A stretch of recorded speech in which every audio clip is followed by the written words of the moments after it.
오늘 주시는 하나님의 말씀은 스가랴 14장 12절부터 21절에 기록된 말씀, 스가랴 맨 끝에 있습니다. 구약성경 1325, 1326쪽에 있습니다.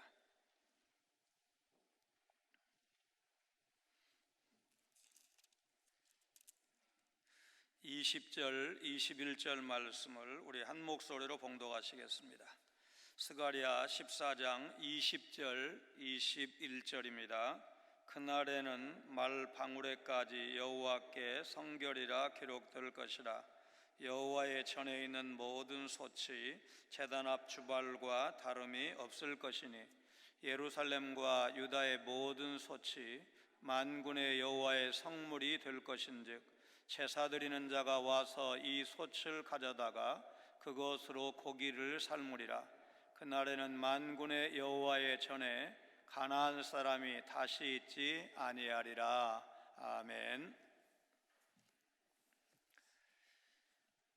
페르시아 바사라고 그렇게 성경은 기록하고 있죠. 이 바사가 전 세계를 정복했을 때 하나님은 스가랴 선지자에게 이스라엘의 먼 미래에 관한 환상을 보여주셨습니다. 하나님만이 미래에 무슨 일이 일어날지를 아십니다. 미래가 하나님의 손에 달려 있다면 우리는 하나님의 뜻대로 살아야 합니다. 하나님은 이스라엘 백성에게 여호와께로 돌아와 시온을 회복하라고 하십니다.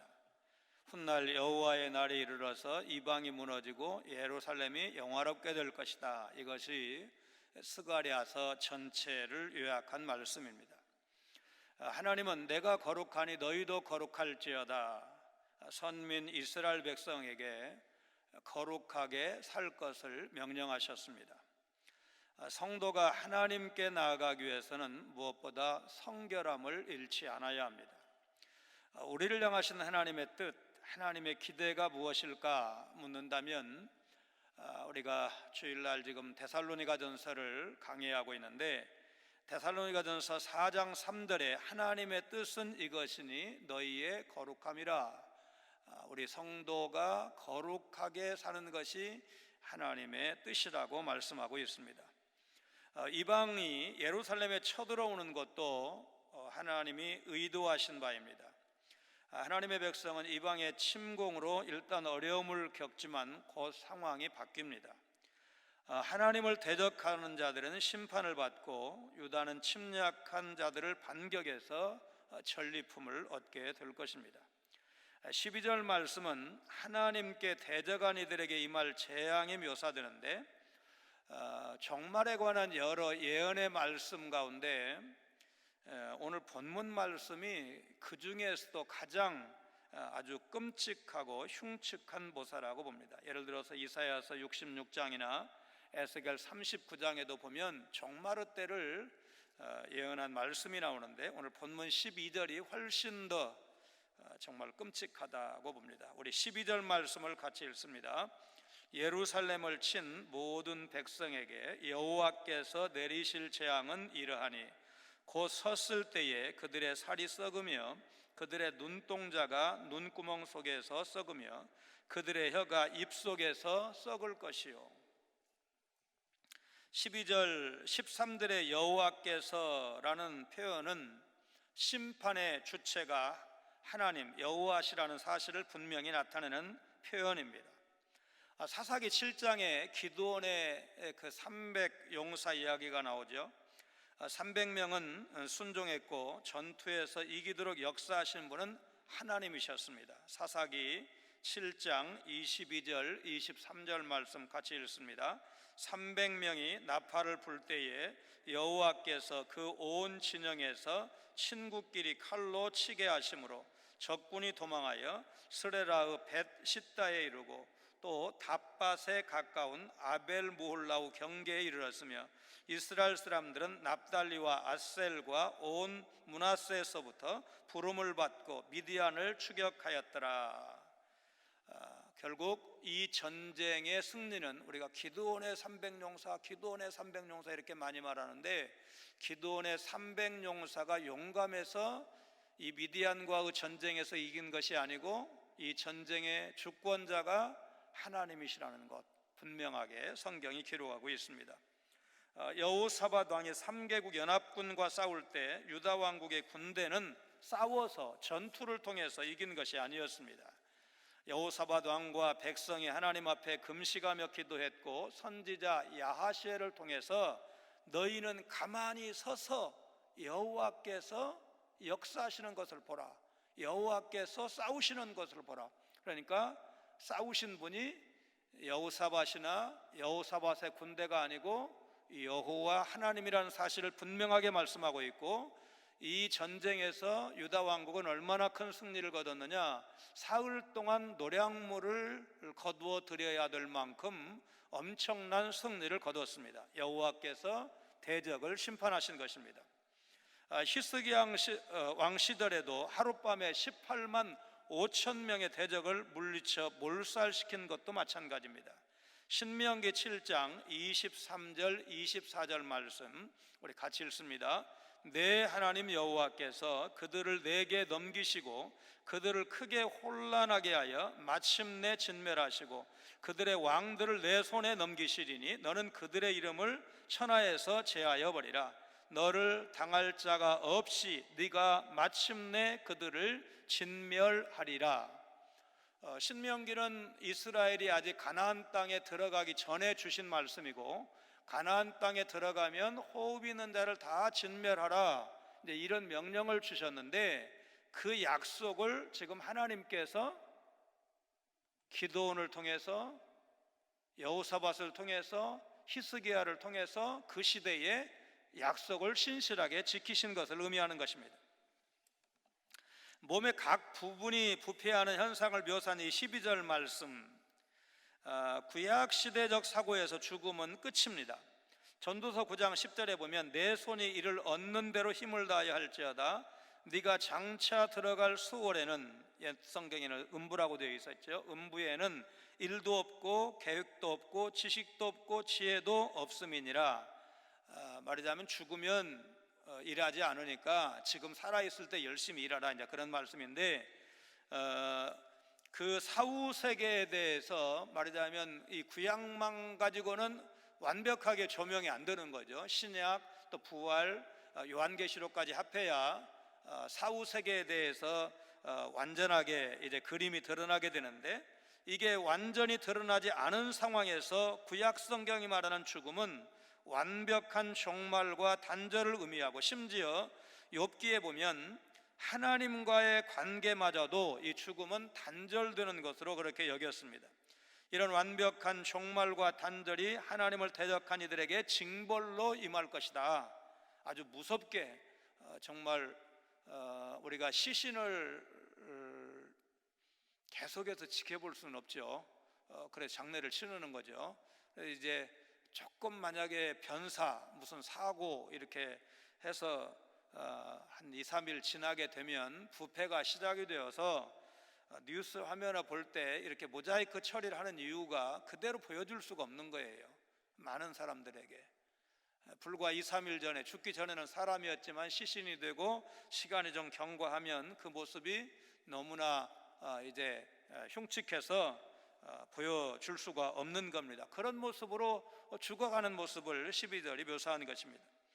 몸이 썩어 죽음으로써 모든 것과 단절되어 마땅한 이들은 그 행태도 추한데 13절이 그 모습을 묘사하고 있습니다. 13절 같이 읽습니다. 그날에 여호와께서 그들을 크게 요란하게 하시리니 피차 손으로 붙잡으며 피차 손을 들어 칠 것이며. 죽음의 문제에 이어서 언급된 분쟁은 창조의 축복을 걷어찬 인간의 죄를 떠올리게 하는데, 바로 가인이 저지른 최초의 살인사건, 자기 아우를 죽인 살인사건을 떠올리게 됩니다. 이 가인이 동생 아벨을 죽인 사건은 인간의 범죄 이후에 기록된 이제 제일 큰 살인사건이고 제일 큰 범죄라고 할 수가 있습니다. 사람이 사람을 치는 이 죄악은 인간 사회의 분쟁, 폭력, 살인, 전쟁을 의미한다 할 것입니다. 이방인들은 자중질환으로 비참한 운명을 맞이할 것이다, 그런 말씀인데, 오늘 어떤 신문에 1949년에 중국의 내전으로 인해서 장개석 총통의 국민당이 대만으로 밀려나고 이제 공산당에 의해서 이제 중국 본토가 말하자면 점령이 되는 그 일이 1949년에 있었는데, 이 일에 대해서 말하자면 국공 내전에 대해서 쓴 그 책을 소개한 글이었는데, 중국 공산당이 이긴 것이 아니라 국민당이 진 것이다. 그러니까 이제 그 부정부패, 훈련되지 않고 기울이 무너지고 여러 가지 이제 그런 월등한 장비를 가지고도 공산당에게 무너졌다, 이제 그런 얘기를 쓴 글을 읽은 적이 있습니다. 자, 이 마지막 전쟁의 승리는 하나님의 백성의 몫이다. 14절 15절을 같이 읽습니다. 유다도 예루살렘에서 싸우리니 이때에 사방에 있는 이방 나라들의 보화 곧 은금 금은과 의복이 심히 많이 모여질 것이요 또 말과 노새와 낙타와 나귀와 그 진에 있는 모든 가축에게 미칠 재앙도 그 재앙과 같으리라.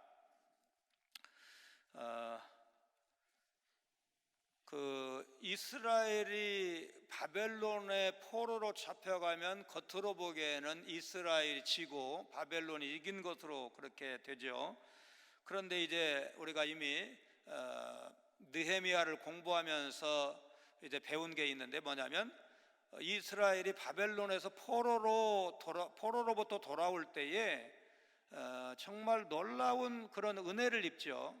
왕이 느헤미야의 기도를 이방인이지만 말하자면 하나님께 드린 기도를 왕을 통해서 응답을 해주시는데, 고위공직자니까 휴가를 주고, 그 다음에 총독들에게 필요한 자재를 주라고 명령을 하고, 그 다음에 금은 보화도 가지고 갈 수 있도록 왕이 허락하는 것을 우리가 살펴보고, 그 다음에 그것들을 실은 여러 가지 가축들, 나귀 이런 것들을 쭉 몇 마리를 우리가 살펴본 바가 있습니다. 출애굽할 때도 이스라엘은 빈손으로 나오지 않았습니다. 물론 그 금은으로 나중에 이제 금송아지를 만들어서 우상 숭배하는데 나쁜 곳에 썼다는 말씀을 드렸지만, 어쨌든 애굽에서 나올 때 하나님이 빈손 들고 나오게 하지 않았다는 거, 쫓겨나도 나오지 않았다는 거, 바벨론에서 돌아오는데 쫓겨나듯 나오게 하지 않고 많은 것, 좋은 것을 가지고 나오게 하셨다는 사실을 우리에게 분명히 증언하고 있습니다. 미국 텍사스의 디볼시의 경찰들은 근무 유니폼을 바꾸면서 성경 말씀을 패치로 붙이자, 이렇게 의견을 모았습니다. 화평하게 하는 자는 복이 있나니 그들이 하나님의 아들이라 일컬음을 받을 것이며, 마태복음 5장 9절 말씀을 붙이기로 했는데, 종교로부터의 자유라는 재단에서 헌법을 위반한 것이라고 법원에 소송을 냈습니다. 법원은 재단에 손을 들어주었고 새로운 유니폼에 성경 말씀을 붙이지 말라고 명령을 했습니다. 법원 판결에 불복할 수 없었던 경찰관들은 결국 말씀을 포기할 수밖에 없었고, 대신 우리는 하나님을 믿습니다, In God we trust라는 문구로 바꿨습니다. 이 문구는 미국 1달러 지폐에 이미 적혀 있기 때문에 법원이라고 해도 유언 판결을 내릴 수가 없었습니다. 최근 미 항공우주국 나사라고 하죠. 이 나사에서도 자기들 문서에 하나님이라는 단어를 사용하지 말라는 권고가 내려왔다고 합니다. 나사에 이제 기독교 신앙인이 많은데 그들의 항의로 이 권고는 결국 철회되었지만, 이런 일련의 사건들을 통해서 기독교 정신으로 세워진 미국에서도 진리를 무너뜨리려고 하는 그런 세력들이 점점 거대해지고 있다는 것, 그래서 우리가 동성애를 합법화하려고 하는 사람들에 대해서 우리가 경각심을 잃으면 안 된다는 것 기억을 해야 되는데, 지금 미국이나 영국이 말하자면 우리가 가서는 안 된다는 것을 보여주는 그런 말하자면 반면교사 역할을 하고 있는 겁니다. 영국이 얼마나 한때 대단한 제국이었고 또 기독교로 세워진 나라 아니겠습니까? 그리고 미국이 기독교가 국교였던 적이 없지만 그러나 정말 기독교 국가 이상으로 기독교 정신으로 세워진 그런 나라인데, 그런 나라가 지금 이렇게 허물어져 가고 있는 것을 우리가 보고 있습니다. 세상에서 일어나는 일련의 일들을 보면 하나님의 뜻을 거스르고 자기 마음대로 사는 사람들이 성공하고 잘 사는 것처럼 보일 때가 적지 않습니다. 그러나 하나님이 무능력하셔서 저들의 죄를 방관하고 계신 것은 아니라는 것도 우리가 기억해야 됩니다. 결국 하나님의 뜻은 하늘에서 이루어진 것 같이 땅에서도 이루어지기를 위해서 기도하라고 하신 주님의 말씀대로 분명히 하나님의 뜻은 하나님이 주권자이시고 전능하신 하나님이시기 때문에 하늘에서 하나님의 뜻이 이루어졌다면 정말로 때가 가까우면 가까울수록 하나님의 뜻은 이 땅에서도 점점 이루어져 갈 것입니다.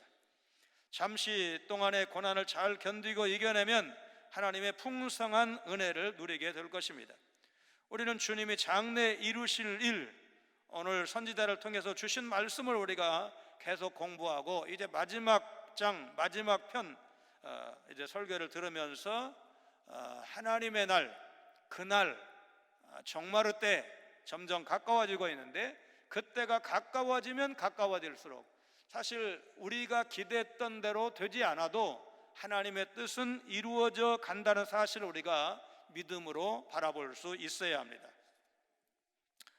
전쟁에 패배한 이방 민족들은 이제 이스라엘 백성처럼 초막절이 되면 여호와 하나님을 경배하게 될 것이다. 이방인들조차 초막절을 지켜야 하는 이유는 그들도 하나님의 백성이고 하나님이 그들의 왕이 되시기 때문입니다. 초막절은 본래 출애굽 후 광야 40년 삶을 기리는 절기였지만 나중에는 왕 되신 여호와를 기념하는 절기로 지켰습니다. 그러므로 초막절은 여호와의 왕권을 상징한다고 할 것입니다. 만군의 여호와께 예배해야 하는 이들 중에 애굽도 예외가 아닙니다. 이방 민족 모두가 하나님의 통치권에서 제외되지 않기 때문에 그렇습니다. 수량이 풍부해서 애굽이 자랑스러워하는 나일강도 하나님이 비를 내려주지 않으면 말라버려서 쓸모없을 것입니다. 14장에는 구원의 씨앗이 될 남은 자가 2절에 그리고 16절에 두 번 언급되는데 모두 같은 히브리어 어근으로 표현되어 있습니다. 자, 16절 말씀 같이 읽습니다. 예루살렘을 치러 왔던 이방 나라들 중에 남은 자가 해마다 올라와서 그 왕 만군의 여호와께 경배하며 초막절을 지킬 것이라. 흥미로운 것은 2절이 유다의 남은 자를 말씀하고 있다고 한다면 16절은 이방인의 남은 자를 가리키고 있다는 것입니다. 2절에는 하나님의 백성에게 임할 심판을 겪고 살아남은 자들이 언급되고 있습니다. 그 심판이 하나님의 백성을 정결하게 하는 과정임을 이미 13장에서 우리가 살펴본 바가 있습니다. 하나님의 동일한 섭리가 이제 이방 민족에게도 적용이 되는데, 이방 민족에게 임하는 심판도 그들을 향한 하나님의 사랑과 구원 계획 가운데 나타나는 정결의 과정인 셈입니다. 민족적인 개념, 그러니까 무조건 유대인, 무조건 히브리 사람이 선민이다, 그런 사상이 사라지고 하나님의 진정한 백성이 누구인지를 새롭게 제시되고 있습니다. 예수님은 그 잔치에 초대하는 그 잔치, 천국잔치, 왕의 아들의 잔치 비유를 통해서 처음에 초청받은 사람들이 유력자인데 그들이 오지 않았고, 그래서 사거리에 가서 시장터에 가서 만나는 사람마다 다 초청해 오라고 하신 그 잔치 비유를 통해서 처음 초대받은 유대인들이 거절을 하면 그냥 주인은 그 잔치를 포기하는 것이 아니고 그보다 격이 떨어질지 모르지만 말하자면 이방인들까지 초청을 해서 잔치를 기어코 해내시는 것을 우리에게 비유의 말씀으로 주신 바가 있습니다. 이 남은 자에 대한 의미의 전환, 그러니까 유대인만이 남은 자가 아니고 이방인들도 남은 자에 포함된다는 사실을 이사야서에서도 찾을 수가 있습니다. 이사야서 4장이나 6장에서는 남은 자가 유다 백성 중에 살아남은 자, 오늘 이제 스가랴 14장 2절에서 말씀한 것처럼 그렇게 표현하고 있지만, 나중에 49장이나 56장에 가면 이방인까지 아우르는 남은 자 사상을 찾을 수가 있습니다. 특별히 이사야서 56장 6절 7절 말씀입니다. 우리 같이 읽습니다.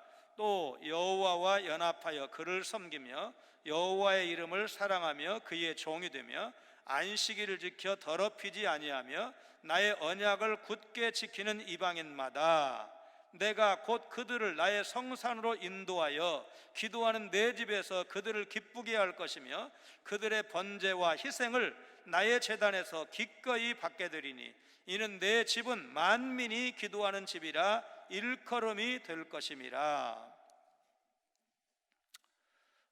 유대인만이 아니고 이방인도 여호와의 이름을 사랑하게 되고 여호와의 종이 되고 안식일을 거룩하게 지키게 되고 나의 언약을 굳게 지키는 그런 믿음의 사람으로 바뀌는 것을 이제 이사야 선지자를 통해서 말씀을 하십니다. 초막절을 지킨다. 이 초막절은 우리가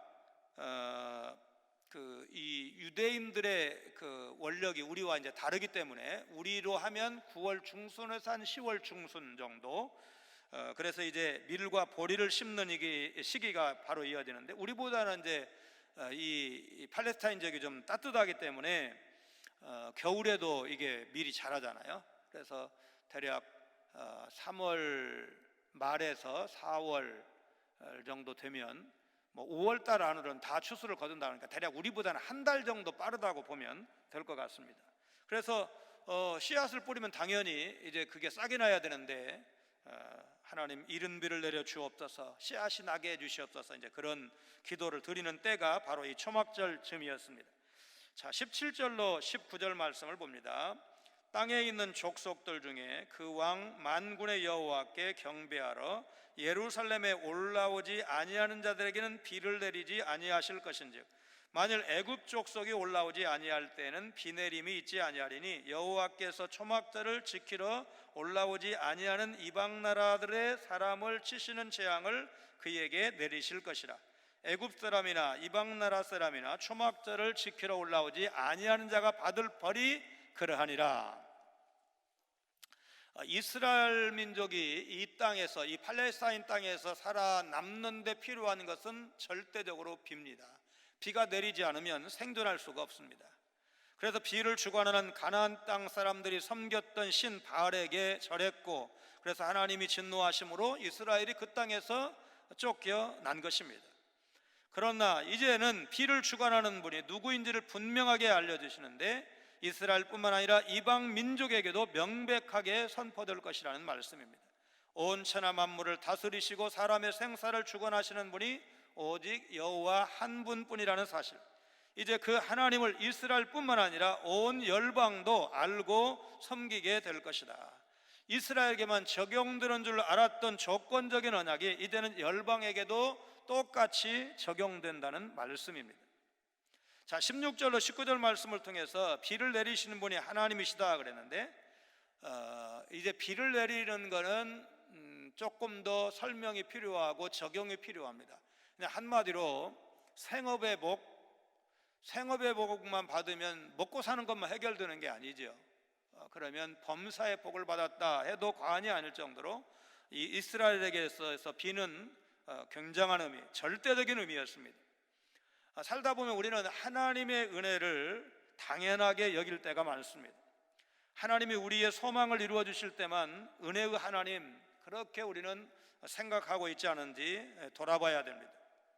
사실은 형통할 때에 감사합니다, 하나님이 함께 하셨습니다, 정말 좋은 것 주셔서 감사합니다, 그렇게 말하는 것은 그렇게 어려운 일이 아닙니다. 그러나 아플 때, 실패했을 때, 일이 잘 풀리지 않았을 때, 정말 우리 삶의 인내를 필요로 할 때 하나님이 해결해 주실 날이 올 거야, 좋은 날 주실 거야, 이 고난의 때 지나면 이걸 선으로 바꾸실 날이 올 거야, 그렇게 믿으면서 이것조차도 하나님의 은혜입니다. 왜냐하면 선으로 바꿔주실 거니까 그렇게 말할 수 있어야 합니다. 사실 절대적인 의미에서 하나님은 우리에게 주실 수도 있고 거두어 가실 수도 있는 분입니다. 욥이 그렇게 고백을 했는데 이것이 욥의 생애만 적용되는 말씀이 아니고 우리도 크고 작은 환난을 통해서 주신 분도 하나님이시고 거두어 가시는 분도 하나님이시구나, 내 마음대로 안 되는 것이 인생이구나, 그렇게 우리도 느낄 때가 많습니다.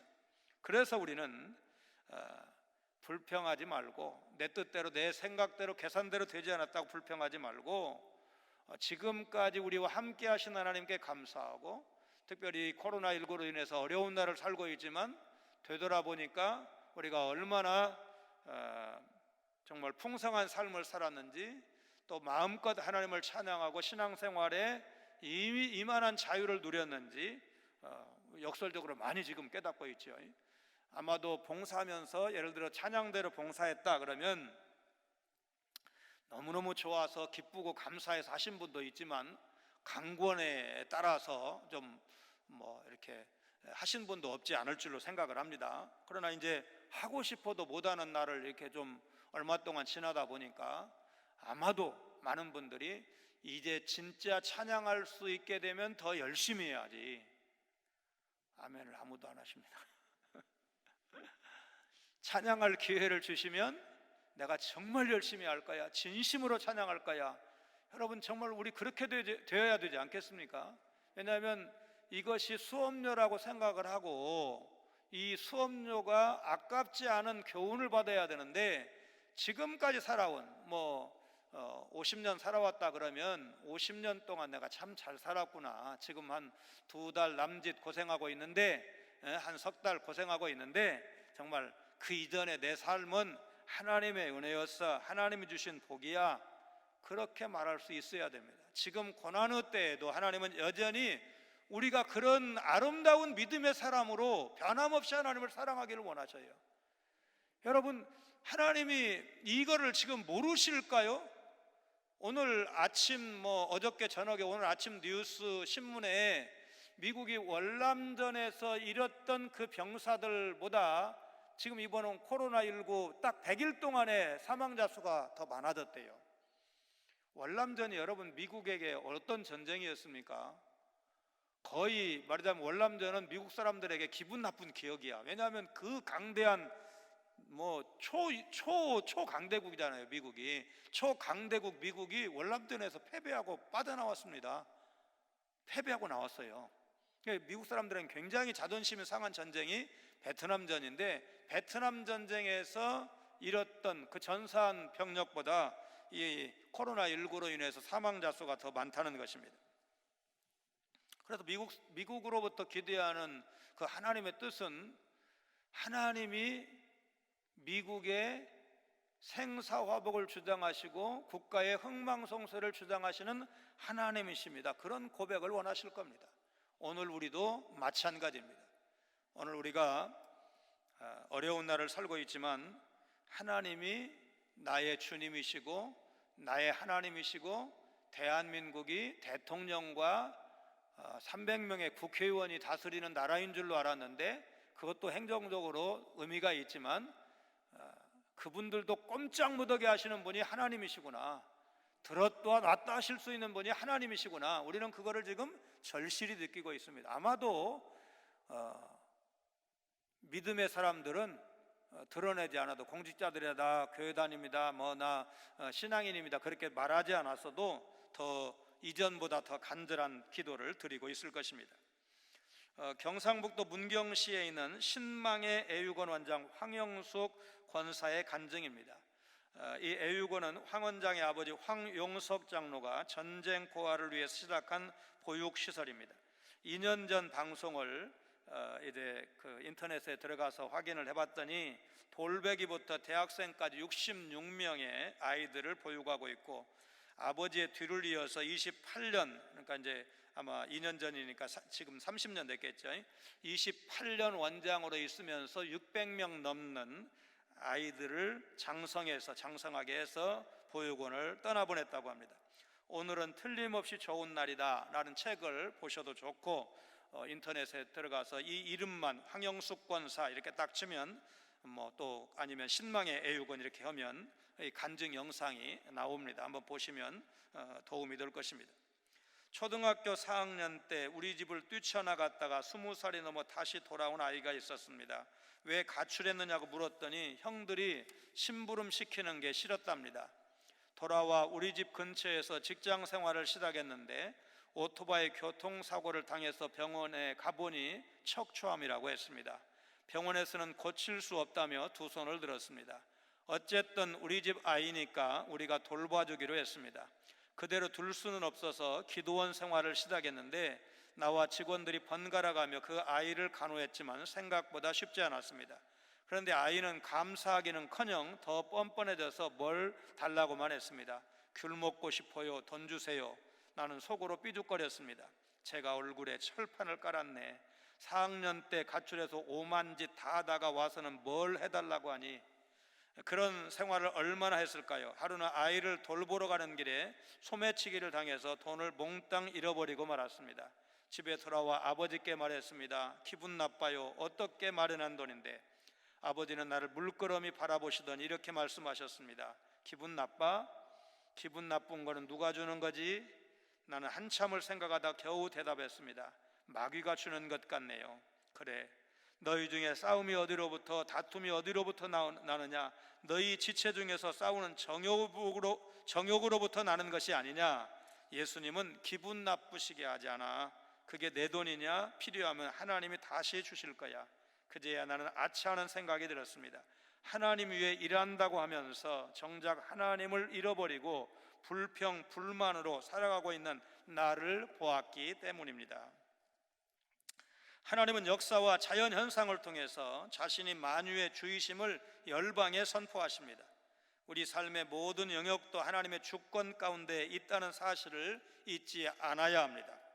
때로 우리는 주님의 은혜를 당연시하지만 주님의 은혜를 거두어 가시면 우리는 하루도 살아갈 수가 없습니다. 이스라엘의 초대 왕이었던 사울은 부르심을 받았을 때 너무나 겸손한 사람이었습니다. 그러나 그가 교만해졌을 때 여호와의 부리신 악신에게 지배를 받았고 그때 그가 얼마나 비참한 모습으로 살았는지 성경이 여실히 보여주고 있습니다. 하나님의 사람 다윗이 수금을 연주해서 악신에게 괴로움을 당하는 사울왕을 도와준 장면을 우리는 기억하고 있습니다. 하나님의 은혜에 항상 감사하면서 삶의 모든 영역, 우리 자녀들, 내 먹고 사는 직장과 생활터든 이 모든 것 다 하나님의 것입니다. 하나님이 다스리십니다. 그렇게 인정하고 고백할 수 있는 여러분과 제가 되어야 할 줄로 믿습니다. 오늘 본문은 여호와의 날에 어떤 일이 이루어지는지를 보여주고 있습니다. 하나님은 출애굽기 39장 30절에 제사장의 폐에 여호와께 성결 이렇게 새겨서 많은 백성 중에서 특별히 제사장을 거룩한 자로 여기셨습니다. 그런데 여호와의 날에는 성결함이 확장될 것을 말씀을 합니다. 20절입니다. 같이 읽겠습니다. 그날에는 말방울에까지 여호와께 성결이라 기록될 것이라. 여호와의 전에 있는 모든 소치 제단 앞 주발과 다름이 없을 것이니. 하나님 나라의 최종 모습은 성결 그 자체입니다. 말에 달려있는 방울이라면 여호와의 이 제사장 그 옷하고는 너무너무 차이가 나는 것입니다. 여러분, 말은 우리가 영화나 이렇게 그림으로 봤을 때는 멋있지만 실제로 그 마국간 거기에 가보면 냄새나고 다 그렇잖아요. 그런데 그게 그 말 귀에 달아놓는 딸랑딸랑 소리나라고 달아놓는 그 방울도 여호와께 성결, 그런 이름을 갖게 될 것이다. 제사를 드리는데 사용되는 특별한 그릇뿐만 아니라 성전 안의 모든 그릇이 하나님 앞에 쓰이게 부족함이 없고 흠없는 성물이 될 것이라는 말씀입니다. 자, 여호와의 날에 말 방울에까지 여호와께 성결이라고 써붙인다는 말씀은 원래 대제사장의 관 전면에 붙이는 순금패에 적었던 글귀인데, 대제사장은 이스라엘 백성 가운데서도 가장 구별된 사람 아니겠습니까? 이스라엘 12지파 가운데 한 지파인데 이 사람들을 독립시키고 요셉의 두 아들을 이제 두 지파로 갈라서 12지파를 만들고 해서 이 레위 지파는 제사장 지파로 완전히 구별을 해놨습니다. 기업도 주시지 않고 이스라엘 백성들의 11조로 살게 하셨습니다. 그리고 그 사람들 중에서 제사장을 또 구별을 했습니다. 제사장 중에서 대제사장을 한 사람 세웠습니다. 이제 예수님 당시에는 이제 로마가 다스리던 그 시대니까 로마가 앞서 이제 고난 주간에 또 부활절에 우리가 말씀을 증거하고 들은 바와 같이 총독이 자기 입맛에 맞는 사람을 대제사장으로 임명하니까, 말하자면 장인을 세웠다가 마음에 안 드니까 사위로 또 이렇게 대제사장직을 넘겨주고, 그래서 대제사장들, 이게 원래가 죽으면 다음 대제사장을 임명했으니까 대제사장이 2명이라는 게 이제 있을 수가 없는데, 예수님 당시에 그랬습니다. 어쨌든 사람 중에, 이스라엘 중에는 가장 거룩해야 될 사람이 대제사장이었는데, 하나님은 이제는 말 방울에까지도 여호와께 성결이라고 할 만큼 거룩하게 하고, 그 다음에 제단의 그 제물 드릴 기구는 말하자면 구별된 그런 기구였는데, 그것뿐만 아니라 성전에 있는 것은 다 거룩하게 하는 흠없는 성물이 되게 해주시겠다. 자, 이 말씀이 여러분 무슨 말씀이겠습니까? 이것이 바로 이제 하나님 나라의 비전인데, 말하자면 이 여호와의 날, 그날이라는 것이 예수님의 초림도 초림이지만 초림보다는 재림의 때를 의미한다. 이미 앞서서 우리가 설명한 바가 있습니다. 그러니까 예수님이 재림하셔야 여러분 이 지상에 완벽한 하나님 나라가 이루어지잖아요.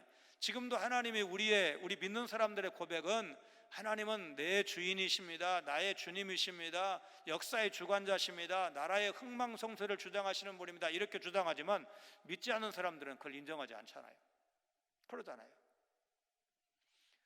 어떤 제국도 하나님의 허락 없이 설 수가 없고, 어떤 제국도 하나님이 말하자면 아웃, 요즘은 이제 셧다운이라는 말을 많이 쓰잖아요. 공장 쉬는 거 셧다운, 막 다 문 닫는 거 셧다운 이런 말 하는데, 하나님이 셧다운 하면은 버텨낼 정권도 없고 제국도 없어요. 역사상 나타났던 최고의 제국들이 다 말하자면 우리 역사 공부할 때나 나오지, 실제로는 지금 그 존재조차 없지 않습니까?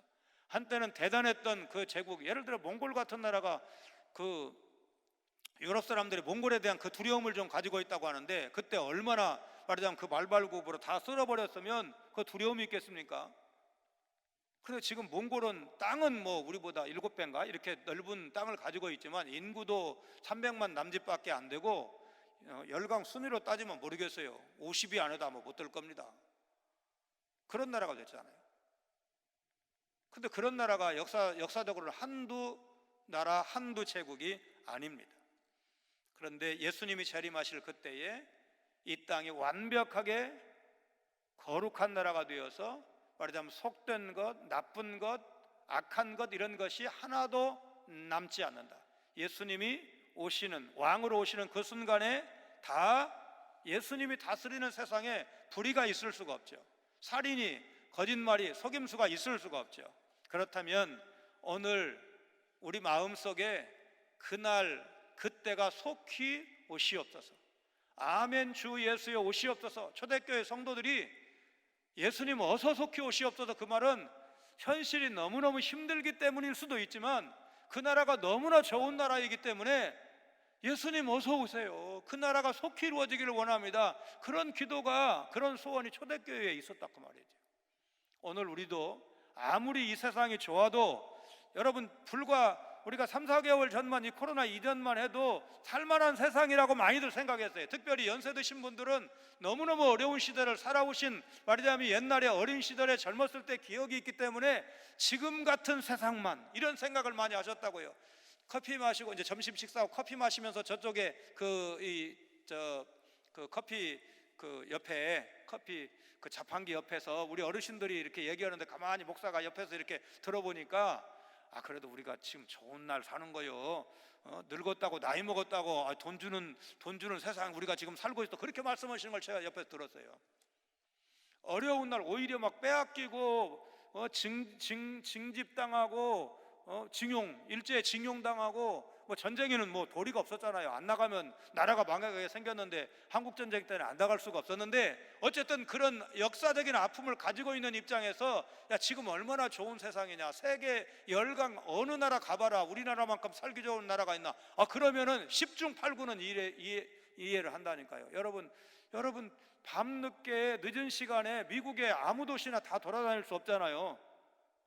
무서워서 못 다니잖아요. 여자들이 어디를 돌아다녀요. 남자들도 말하자면 막 갱들 강도들 나타날까 봐서 밤에 안 다니잖아요. 여행 단체 여행이라도 가면 가이드의 주의사항이 뭡니까? 여기 위험하니까 다니면 안 됩니다. 여러분 그런 나라 그런 도시가 한두 곳입니까? 우리는 그렇지 않잖아요. 사재기를 안 하는 거의 유일한 나라, 이번 코로나19로 인해서 사재기를 안 하는 거의 유일한 나라가 대한민국이다. 여러분 그런 얘기를 우리가 듣고 있잖아요. 그만큼 어떻게 보면 안정되고 너무 걱정하지 않는다 그 말이죠. 물론 이제 전쟁도 겪고 뭐 걸핏하면 진짜 그 양치기 소년 비슷하게 좀 우리가 좀 면역된 감도 없지 않아 있는데 그런 측면도 있지만 그래도 위기의식을 느끼면 사재기 할 거라고요. 남 눈치 못 채게 조금씩 쌓아놓을 거라고. 그래도 나중에 비싸질 때 생각해서 못 살 때 생각해서 지금 가지고 있는 게 낫지 이런 생각을 안 할 수가 없을 거라고요. 그런데도 말하자면 국가적인 현상으로는 그런 현상이 거의 없다고 본다면 여러분 우리가 얼마나 좋은 나라에 살고 있느냐고요. 근데 그게 불과 3개월 만에 깨졌어요. 그래서 여기가 좋습니다, 여기에 오래 살고 싶습니다, 영원히 살고 싶습니다, 천당은 안 가봐서 모릅니다, 불안합니다, 요 생각을 깨놓은 것도 여러분 소득이야. 여러분 그래서 초대교회 성도들이 아멘 주 예수여 오시옵소서라는 그 신앙은 오늘 우리도 회복해야 돼요. 여러분 코로나19가 좀 잠잠해져서 다시 예전에 좋은 좀 말하자면 질서가 회복이 되어도 여전히 우리 믿음의 사람에게는 내가 지금 60인데 70인데 80인데 앞으로 갈 날이 10년 남았을까 15년 남았을까 이렇게 내 날을 헤아리면서 주님 앞에 설 때 부끄럽지 않아야지, 하나님 앞에 설 때 거룩하게 서야지. 여러분 그런 경각심이 깨어있음이 여러분과 저에게 있어야 할 줄로 믿습니다. 21절 말씀입니다. 같이 읽습니다. 예루살렘과 유다의 모든 솥이 만군의 여호와의 성물이 될 것인즉 제사 드리는 자가 와서 이 솥을 가져다가 그것으로 고기를 삶으리라. 그날에는 만군의 여호와의 전에 가나안 사람이 다시 있지 아니하리라. 자, 여기 가나안 사람은 좀 설명이 필요한데 그냥 약하고 장사꾼으로 번역되어야 합니다. 그날에 예루살렘과 유다에 있는 모든 기물들이 다 성결하기 때문에 제사를 위한 특별한 기구를 상인들로부터 살 필요가 없어졌습니다. 하나님을 잘 섬기겠다는 이유로 장사치들의 파렴치한 행위를 성전 안으로 끌어들여서 성결에 흠이 가게 하는 행위를 하는 일이 없을 것이라는 말씀입니다. 그래서 예수님도 성전에서 장사하는 사람들에게 분노하시면서 요한복음 2장 16절에 이렇게 말씀하십니다. 이것을 여기서 가져가라. 내 아버지의 집으로 장사하는 집을 만들지 말라. 자, 스가랴서 마지막 부분을 우리가 공부하고 있습니다. 완성된 하나님 나라에서 주의할 것을 오늘 본문이 알려주는 겁니다. 성결을 훼손하는 요소가 이방일 걸로 생각을 했는데 이방이 아니고 사실은 이스라엘 내부에 있었습니다. 이방 민족은 오히려 이제는 패배를 하면, 호되게 당하면 남은 자가 되어서 여기 아니다, 내가 지금까지 바알을 섬겼는데 바알 아니다, 그리고 여호와께로 돌아온다는 것입니다. 오늘 읽은 그 책 중에 IS가 굉장히 아주 초강경 무지막지한 이런 표현이 가능한 강경 이슬람 세력이잖아요. 그런데 이 사람들 가운데 정말 합리적으로는 이해가 안 되는 그런 일도 있다는 얘기를 오늘 읽었어요. 그게 뭐냐면 꿈에 알라가 보이는 게 아니고 하나님이 보여가지고 자기가 지금 그렇게 죽도록 신봉하고 있는 이슬람보다 더 진짜 종교, 알라를 넘어서는 또 다른 전능한 신이 계실 거다, 이거를 꿈에 보고 은밀하게 터키에 있는 기독교 신자를 찾아가지고 복음을 들려달라고 하고 결국은 복음을 듣게 되고 바뀌게 되고, 이런 얘기를 오늘 읽어보면서 그게 이제 소수지만 이거는 어떻게 설명할 수가 있을까? 여러분, 우리가 IS하고 직접 지금 나가서 싸울 수는 없어요. 싸울 필요도 없고. 그러나 기도는 해야 되지 않겠어요? 그 말하자면 IS 이전에는 뭐 알카이다라고 하는 사람들, 그 빈라덴이라는 사람, 막 미국 그 9.11 테러 일으키고 막 그런 사람이죠. 그다음에 그 아프가니스탄은 탈레반이라는 사람들이 있고, 또 나이지리아는 보코하람이라는 이 이슬람 세력이 있는데, 이 사람들이 다 믿는 사람들을 잡아 죽이는 일들 하고 있어요. 그러면 오늘 우리가 해야 될 기도 중에 하나는, 우리와는 좀 멀리 있는 것 같지만 멀지도 않은 게 뭐예요? 그 지역에 한국의 선교사들이 가 있고, 우리 무역을 하는 사람들이 가 있고, 실제로 김선일이라는 사람은 여러분 그렇게 해서 죽었잖아요. 그 사람은 말하자면 믿는 사람이지만 선교사는 아니에요. 그런데 목 베어 죽었잖아요. 기억하시죠? 2007년에. 그러니까 말하자면 그게 먼 일이 아니고 우리 가족의 일일 수 있어요. 말하자면 우리가 아끼는 어떤 선교사님의 일일 수 있어요. 그래서 우리는 기도하지 않을 수가 없는 겁니다. 성전에서 분주하게 뭔가를 하지만 그것이 하나님의 일이 아닐 수도 있다는 것을 이제 오늘 스가랴 선지자가 또 예수님께서 말씀을 하신 것입니다. 말라기 같은 포로기 이후의 예언자들이나 또 예수님도 이런 병든 신앙 형태를 책망하신 적이 있습니다. 우선 말라기 1장 7절 8절 말씀을 같이 읽겠습니다.